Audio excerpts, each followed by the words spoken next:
Hi guys, this is going to be a full cover-up or a lesson that'll walk you through the final section in terms of theory for AS level computer science. And by final section, I mean the heavily theoretical section, because we do have one more theory section as well. We have databases. But as far as the theory goes, the final theory section that we do have for AS level computer science is ethics and ownership, which is the purpose of this video or this lesson. It is to walk you through the contents of ethics and ownership, essentially covering ideas like what ethics is, how do you become an ethical software engineer, things like the software engineering code of ethics, how you get questions in the exam about these code of ethics, followed by a bit about AI and the impact of AI. Oops, I forgot to also mention, we'll be discussing about software licensing as well. So three things that will be covered in this section pertaining to this topic: ethics and software engineering code of ethics, software licensing, followed by the impact of artificial intelligence. Let's get on to it. First up, ethics as a computing professional is the first subtopic we'll attempt. Now, what is ethics and why does ethics matter? Ethics is the system of moral principles that guide one's behavior or decisions, right? It's about the right or wrong from a professional context. Now, computing professionals design and maintain systems that store, process, and impact real people's lives. As computer scientists, as software engineers, we design softwares and systems for health, for finance, and for security, and so much more. So it is important that we stick to this system of moral principles and make sure that we guide our behavior and decisions correctly and ethically to make sure that we don't damage the real people, their lives, those that use our software, right? Because unethical practices can cause harm, everything from data leaks to biased algorithms to privacy breaches. And ethics help guide professionals to do three major things: to protect public interest, to protect public interest, to act responsibly with sensitive data, and to avoid harm, deception, or discrimination. Those are the three major things that ethics help guide professionals to do: to protect the best of interest of the public, to act responsibly with sensitive data, and to avoid harm, deception, or discrimination. So those are the major pillars of ethics, and ethics by itself stands for the system of moral principles that guide one's behavior or decisions. So keep that definition in mind because they might ask you this at the exam. Now, there are a few key ethical principles that you should know as well. First is accountability. You should be able to take responsibility for decisions and systems.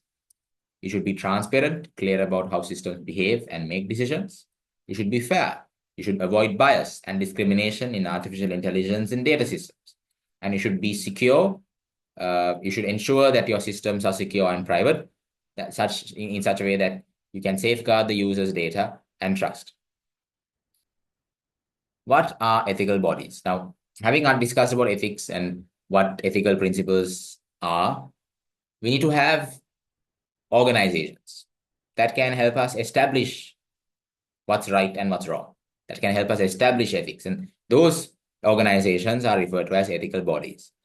Ethical bodies are organizations that regulate, support, and guide professional behavior in technology, mainly in the tech sector.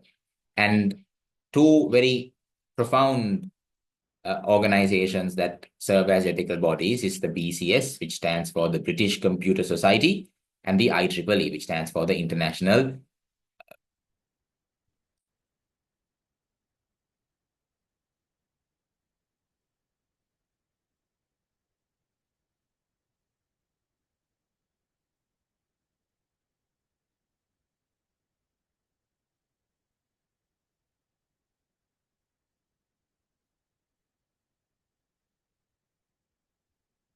Yeah, sorry guys, I had a small connection issue.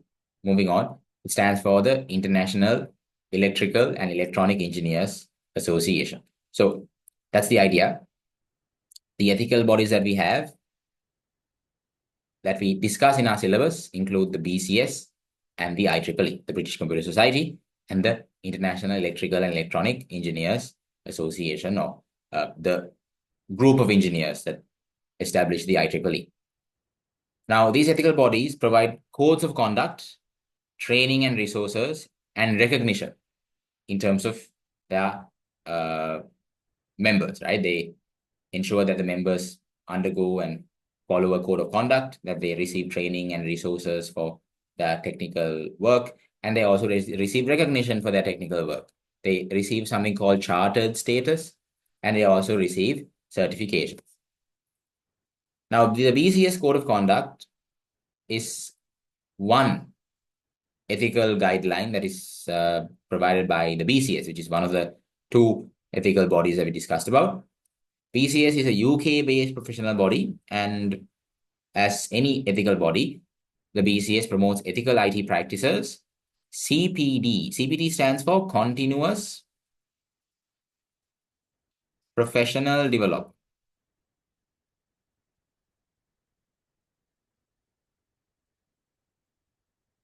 Right? Now, CPD is something that all technical people should follow because it helps make them better with time. CPD is about making people better with time. And one last thing is that BCS helps ensure that there is public trust in computing, that everybody in the public trusts the people that are behind these computer systems, and ensures that the public have confidence in what they do. So the BCS Code of Conduct is mainly pertaining to four major things. The BCS Code of Conduct tells its members to ensure that they work in the best of interest of the public, that they perform a duty to their profession, that their members ensure professional competence and integrity, and not only do they provide a duty to their profession, they also provide a duty to their relevant authority.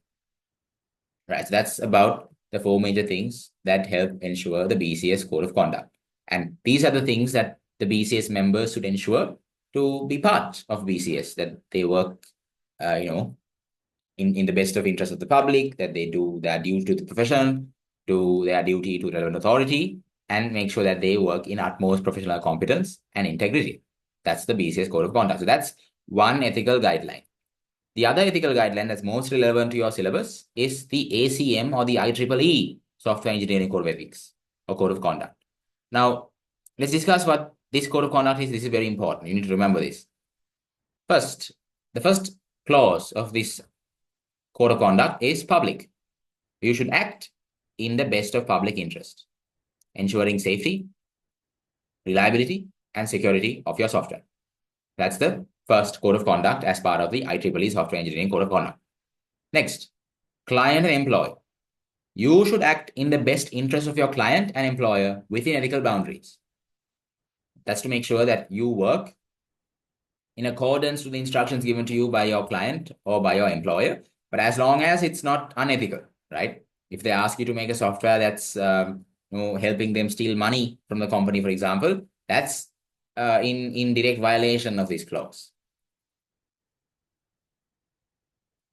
Product ensures high quality of the software product following professional standards. So you should make sure that you make sure that your software is of the highest quality, of the highest performance. And judgment. You should maintain integrity and honesty in all decisions that you make, avoiding external pressures. You shouldn't be pressured to make decisions that might be in the best of interest of others and might put your job and your professionalism and your life at risk. So we have four major codes of conduct, four major clauses right now: public, client and employer, product, and judgment. That's just a few more. Next, we have management, to promote ethical behavior of your team,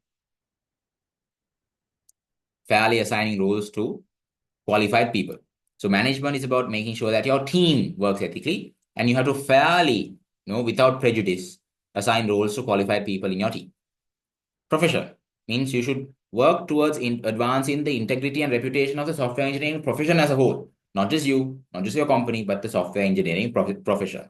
And finally, you should be involved in improving your own CPD, which is continuous professional development, and you should be honest with your capabilities. You should be honest with what you can do and what you cannot do. That's the final clause. So we have 7 major clauses, but how do you remember this for the exam? There's very easy mnemonic you could remember. Please carry proper judgment, make professional choices smartly. So if you remember this statement, please carry proper judgment, make professional choices smartly, which actually is very fitting to this code of conduct. You can remember the 7 letters that make up this code of conduct: public, client and employer, product, judgment, management, profession, colleagues, and self. Those are the 7 clauses of the IEEE Software Engineering Code of Conduct. Now, what kind of questions do you get at the exam with these things? Like, these seem quite straightforward. You know what these clauses are now, but what kind of questions do you end up getting? Now, the question you might end up getting is something like this. RIA manages a team of software developers. Each team is creating a mobile application game for a client. RIA wants to ensure that her team works to the ACM IEEE Software Engineering Code of Ethics. Explain the ways in which RIA and her team can ensure that they follow the Code of Ethics in relation to the product and their categories and their colleagues, beg your pardon.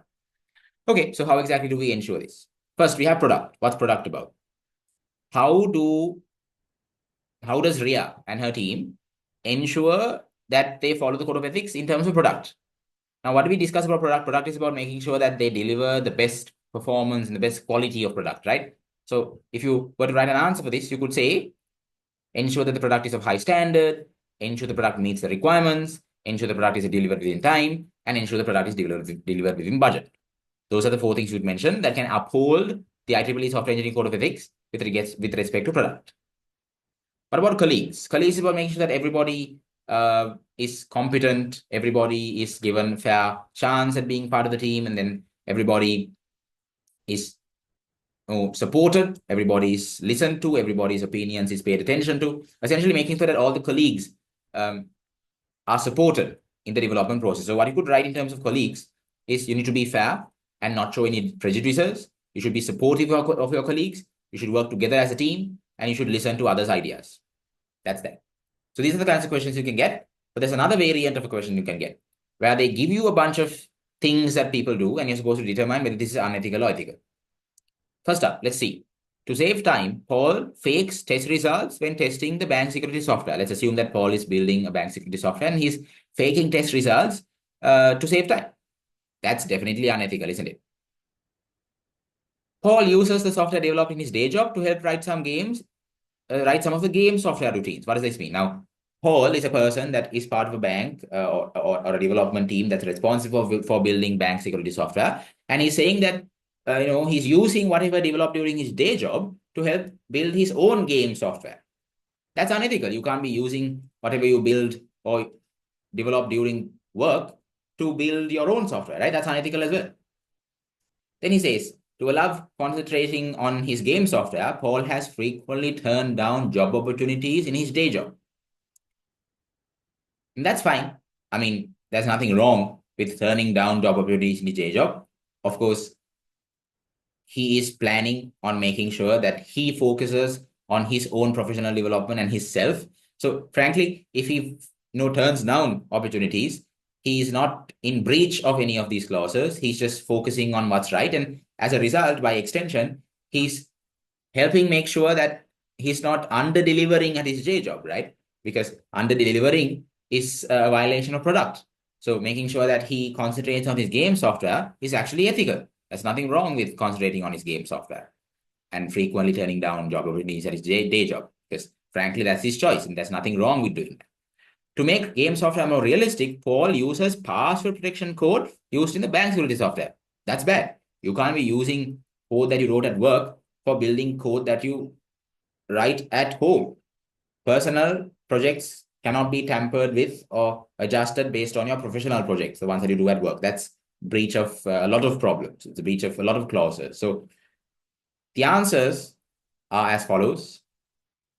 All 3, to save time, faking the test results of the testing of the bank software.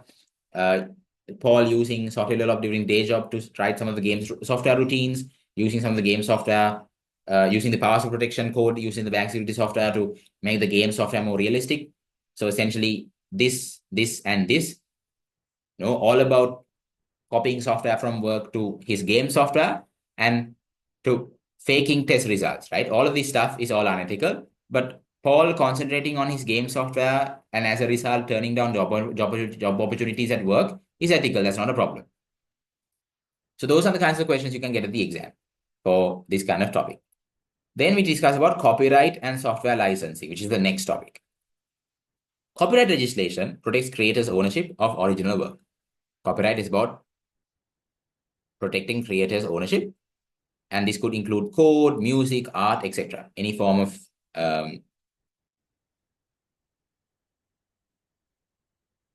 really work, right? Any form of work could count as part of the copyright legislation. And copyright legislation helps prevent unauthorized copying, sharing, or modification. And it encourages innovation. It encourages innovation by allowing creators to benefit from their work, because people can't copy, people can't share, or people can't modify it without authorization, which means that whatever work that you produce, you have ownership of. Now, copyright is something that is achieved automatically. You don't have to go and purchase copyright, or you don't have to register copyright. You automatically get copyright for work that you produce. Do you guys understand that? So keep in mind, any product that you build, you create, you own, will automatically receive copyright. Now, copyright in competitive can be used for a variety of different reasons. Copyright can be used for source code documentation design, along with the associated media. They're all protected. And where copyright is breached is if you use someone else's work without permission. That's called software piracy. Copyright laws differ by country, but most countries offer automatic protection when work is created. Like I said, you get copyright protected automatically as soon as the work is created, and you get legal recourse if infringement occurs. So if copyright is breached, you will be held liable legally. Now, to talk about software licensing, there are 4 major licenses you should know in terms of your syllabus. The free software license, or the FSF license, the open source initiative, or the OSI license, the shareware license, and the commercial software license. The free software license grants users 4 freedoms to use software. They can run, copy, study, and modify, making sure that all 4 freedoms are kept in redistributed versions. So if you purchase free software, you are free to run, copy, study, and modify those software, making sure that those same freedoms are there in redistributed versions as well. So for instance, if you take Minecraft, for example, it is not a free software, but let's assume that it was a free software. If Minecraft was a free software, you have the ability to run, copy, study, and modify Minecraft, which in reality is not, but this is under the assumption that it's free. Now, if you release your own version of Minecraft under the Free Software Foundation license, you should make sure that the redistributed version of Minecraft, the one that you created, that you modified, should also pertain to those same freedom, because otherwise it's unfair, right? You copied free software and the one you modified is no longer free. So make sure that you should keep the main 4 freedoms available to the redistributed versions as well. And examples of free software licenses are the GNU GPL license, used in education and public projects. Then we have the open source initiative, or the open source license, where the source code is available for the people to see, but there may be conditions on use, attribution, or commercial usage based on the actual license itself. So the source code being open for studying, copying, modification is the most important thing. But whether you can use, whether you can copy, whether you can attribute, that's depending on the license itself. So there are different examples of open source licenses like Apache, MIT, or Mozilla, which is mainly used in web application development. Shareware. Shareware is a license which makes software free to try for a limited time or with limited features. So it's a trial-based software where payment is required for full use. So like I said, example users include trial versions of games or tools. Commercial software requires payment.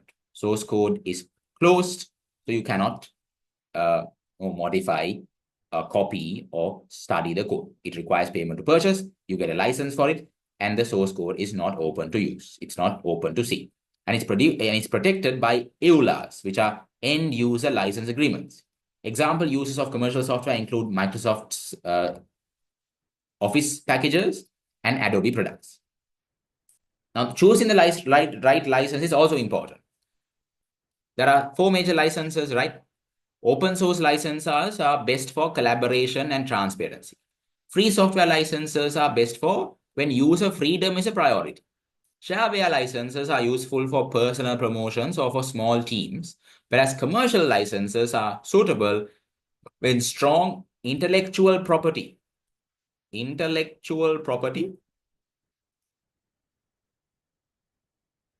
and support are needed. So that's about choosing the right license. Now we move on into the very last section, which is about artificial intelligence. What's special about artificial intelligence? Artificial intelligence is summarized as AI, which simulates human intelligence using machines, right? AI simulates human intelligence using machines. And AI can learn, reason, and make decisions, right? AI simulates human intelligence using machines, and it can learn, reason, and make decisions. And AI is used in search engines, in recommendation systems like Netflix and YouTube that recommend you videos to watch, self-driving cars, facial recognition and biometric softwares, and chatbots and virtual assistants. That's AI in a quick minute for you. It's essentially where systems are able to simulate human intelligence using machines. And you need to know about these applications as well. Now, there's a lot of impact of AI, starting off with the social and environmental impact. The social impact of AI is essentially with regards to the changes in job roles, because some roles are replaced by automation. Ethical concerns, because there's some bias in facial recognition or hiring tools. And data privacy risks because of mass surveillance or profiling. Now, this is a very good example of China using CCTV-based surveillance cameras to surveil on the public, and they can judge a lot of things based on these surveillance tools that use AI in conjunction to surveillance to do things like predict the trend of people, the trend of the public, maybe even get to the point of doing intelligence on the person, checking who this person is, what kind of clothes they are wearing, and where they are headed to, and what are they exactly doing in this position. It's quite a bit of a Black Mirror episode kind of situation, but that's the ethical concern with AI. You have the possibility of mass surveillance without your authorization, and most often there's always this problem with bias, where some people might have prejudice against others, right? Some people might be biased in an AI system more than others, right? Some races might be biased towards, some religions may be biased towards, and that is all to do with how AI is trained. Because of the training data, AI sometimes is biased towards one race or one religion than the other. But frankly, if you make your training data more generalized, this should be avoided. But frankly, you can't expect all systems to not have bias, because bias is something that's inherently woven into AI, but you can try and reduce it by using more generalized data sets. But frankly, these are the problems that exist. With the social impact of AI, when the social impact of AI is concerned, there is changes of job roles with regards to AI because of the AI systems being replaced, because of AI systems replacing automation. There's ethical concerns, and there's data privacy risks. And you can take the example of China's massive surveillance of public as a good way of understanding the data privacy risks and the ethical concerns with AI, especially with regards to the social impact of it. Then we look at the environmental impact. Now, AI consumes a lot of energy because training AI models consumes a large amount of power. And there's a lot of e-waste and resource demand with AI as well, because you need to have a lot of servers and data centers to produce the outputs that you need from the AI. And you need to also scale them to be able to be accessed by the entire world. Now, GPT is an example of a model of an AI system that requires a lot of energy to run. And speaking of a very good example of this, someone on Twitter asked how many tokens, or rather how much money OpenAI has lost from people just saying please and thank you to their models. Now, for instance, when you chat with ChatGPT, for instance, you may be inclined to saying thank you or hi or please. And someone on Twitter asked how much money it costs OpenAI to respond to these please and thank you requests. And Sam Altman, the guy behind OpenAI, responded by saying that it costs them around millions of dollars, right? It costs them millions of dollars from people just saying please and thank you. So you can imagine, right? AI is high energy consumption. And then there's an overall economic impact of AI, where in the good side, it increases the productivity of people because helps automate things that might have often taken long time to do before or might have been repetitive before. So one of the one of the good sides of AI, the better sides of this is that it increases productivity by automation. However, like I said, it reduces employment in some sectors because low skill jobs may be declined. And in the good side, again, there is a rise of industries like AI-based startups and data science roles because of the provision of AI and the widespread adoption of it. And on the right-hand side, you can see a graph by Bloomberg on the 2023 job cuts directly attributed to AI. And as you can see, those job cuts directly attributed to AI are in the 4,000. So it's definitely not in the highest in this list. It's somewhere in the bottom. So you can see that there are more important or more prevalent reasons why job cuts happen, where AI is somewhere at the bottom. So it's not something that you should be incredibly scared about if you're looking at whether you will be employable in the future. But it is still something that you see a lot of people being cut from their jobs as some people get their jobs revoked or their employment revoked because of AI, but it's not the biggest reason why employment is revoked. Employment, right, as you can see in this graph, is revoked mainly because of market or economic conditions, and sometimes not even a reason is provided by these companies as to why they kick out their employees. So artificial intelligence is not really a massive concern now as to the reasons for job cuts, but you can expect this number to increase in the future, right? As artificial intelligence grows, you can expect more and more low-skilled workers to be replaced by AI. But one very alarming statistic is out of these 4,000 or whomever, the number of people that have been attributed to job cuts by AI, around 4,000 of that 4,247 are technology sector workers. So out of the job cuts that were directly attributed to AI, those that were impacted out of all the jobs were the jobs in the technology sector. And the rest were in media, pharmaceutical, fintech, and warehousing, respectively. So you can imagine that even though artificial intelligence doesn't impact or directly attribute to a lot of job cuts, it's not the most prevalent concern. Out of those job cuts caused by AI, the most prevalent category is the technology sector. So you can imagine that the technology sector is the one to be first replaced by AI if that were to happen. But that's the economic impact of AI, which you can argue at the exam with pros and cons. But that's the end of lesson 7, a complete overview of the entire lesson and everything you need to know. Thanks, guys. If you have any questions, do let me know, and best of luck for your exams.